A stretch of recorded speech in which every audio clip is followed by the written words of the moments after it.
Olha, quem está na pegada de concurso público sabe, o tema partidos políticos é figurinha carimbada na prova. Mas o que exatamente as bancas querem saber? A gente vai passar um pente fino nesse assunto, com foco total no que realmente importa para sua aprovação. Para a gente entender a lógica das questões, vamos seguir o mesmo raciocínio dos legisladores, ok? A gente começa pelo problema que deu origem a tudo, a tal da crise partidária. Depois, vamos analisar as regras do jogo, a solução principal que foi a cláusula de desempenho, as consequências disso e, claro, no final a gente faz um teste para ver se o conhecimento está na ponta da língua. Então vamos lá. Toda a questão de concurso sobre esse tema parte de um problema central. Para entender as regras de hoje, a gente precisa primeiro entender qual era a doença que o nosso sistema político estava enfrentando. E o diagnóstico começa com este número aqui, 35. Pois é, enquanto alguns países têm 2, 3 grandes partidos, o Brasil tem 35 legendas registradas no Tribunal Superior Eleitoral. Isso gera, como se pode imaginar, uma fragmentação gigantesca no cenário político. Essa quantidade enorme de partidos acabou gerando o que os analistas chamam de crise de representatividade. Na prática, muitos desses partidos não nasceram de uma base ideológica forte. Eles existem basicamente para ter acesso a recursos públicos, como o fundo partidário e o tempo de TV, e acabaram ganhando esse apelido bem direto, né? Partidos de aluguel. Certo. Diante dessa crise toda, como é que a legislação tenta colocar ordem na casa? O primeiro passo é entender as regras básicas do jogo, aquelas que estão lá na Constituição. Como é que um partido pode sequer existir legalmente? E aqui, olha só, já temos um ponto que é uma pegadinha clássica de concurso, viu? Partidos políticos não são órgãos do governo. Constitucionalmente, eles são entidades de direito privado, ou seja, são separados da estrutura do Estado. A criação de um partido tem duas etapas bem diferentes, e as bancas adoram cobrar isso. Primeiro, ele nasce como pessoa jurídica, lá no cartório, como qualquer outra associação. Só depois, com o estatuto registrado no TSE, é que ele ganha a chamada capacidade política para poder lançar candidatos e participar de verdade das eleições. E para existir, qualquer partido precisa seguir essas regras aqui, que são inegociáveis e estão lá no artigo 17 da Constituição. Precisa ter caráter nacional, para não virar um partido só de uma região.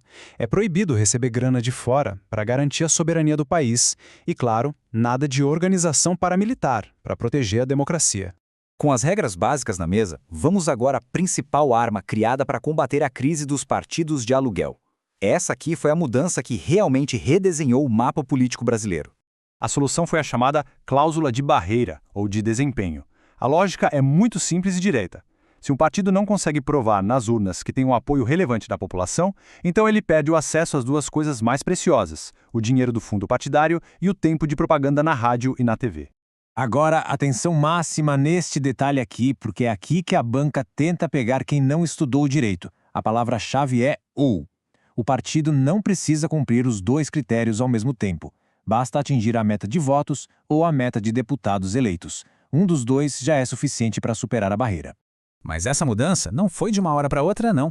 A Emenda Constitucional 97 estabeleceu uma implementação gradual, uma espécie de escadinha, como a gente vê aqui. Isso deu tempo para os partidos se organizarem, se fundirem ou se fortalecerem antes da regra atingir seu nível máximo de exigência, que vai ser lá em 2030.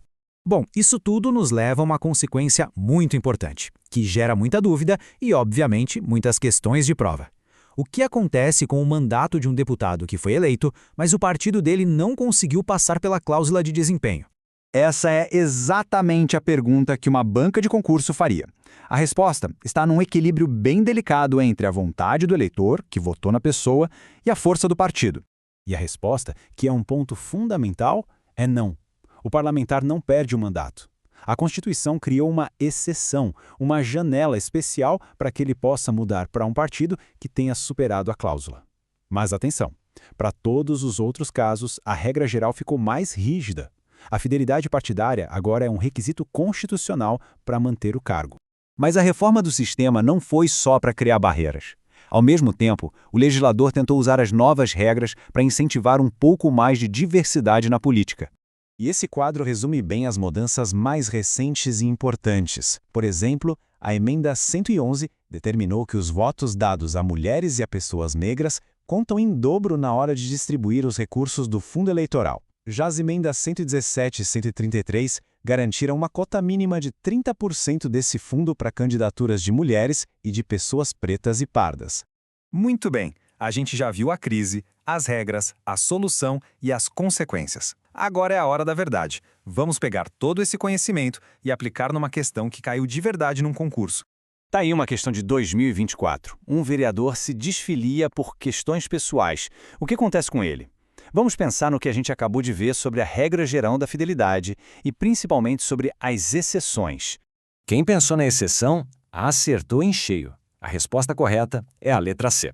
O pulo do gato aqui é a palavra salvo.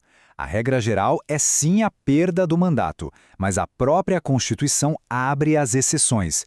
E uma delas é exatamente a anuência do partido. Ou seja, se o partido concordar com a saída, o mandato está salvo. É exatamente essa nuance que as bancas usam para separar os candidatos que estão realmente preparados. Então a gente viu todo esse quebra-cabeça legal que foi montado para tentar resolver um problema profundo da nossa política. Mas isso deixa uma reflexão final, né? Será que essas regras todas, com seus detalhes e exceções, são suficientes para fortalecer de fato a democracia? Ou será que elas apenas criaram um novo jogo, com novas brechas, para serem exploradas pelos mais experientes?